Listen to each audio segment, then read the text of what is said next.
बोलो उमापति महादेव जी की जय।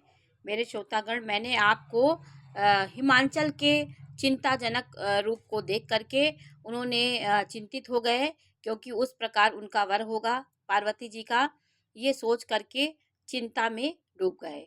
तब उन्होंने कहा, मुनि ने कहा कि ऋषि मुनि ने कहा कि नारद ने कहा, मुनीस हिमंत सुनु जो विधि लिखा लिलार, और देव दनुज नर नाग मुनि को न मेटन हार। उन्होंने कहा कि मुनीश्वर ने कहा, हे ए मान सुनो, विधाता ने ललाट में जो कुछ लिख दिया है उसे देवता दानव मनुष्य नाग मुनि कोई भी नहीं मिटा सकता है। तथापि एक मैं कह उपाई, होई करे जो देव सहाई।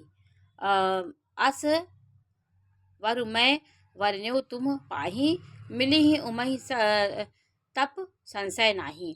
उन्होंने कहा, जो गुण मैंने वर का बताया है वो तुम्हारी बेटी, तो उपाय मैं बताता हूँ। यदि देव सहायता करेंगे तो यह सिद्ध हो सकता है, और उनको वर तो निसंदेह वैसा ही मिलेगा जैसा मैंने आपको बताया है। जिस प्रकार के मैंने आपको बताए हैं कि ये गुण वर में होंगे, वो सब उसमें होंगे।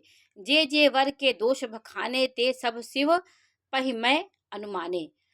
और मैं विवाहु शंकर सन होई, दोषहु गुण सम कह रचु कोई। उन्होंने कहा कि मैंने वर के जो जो दोष बतलाए हैं, मैं अनुमान से सभी शिव जी में है।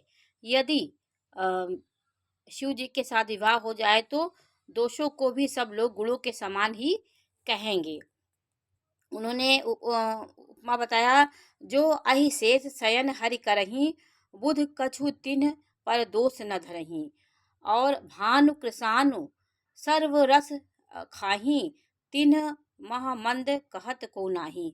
उन्होंने कहा, जिस प्रकार विष्णु भगवान शेषनाग की सैया पे सोते हैं तो भी पंडित लोग ज्ञानी जन उसे कोई कुछ नहीं कहते और दोष नहीं लगाते। सूर्य और अग्निदेव अच्छे बुरे सभी रस को ग्रहण करते हैं, परंतु उनको कोई बुरा नहीं कहता।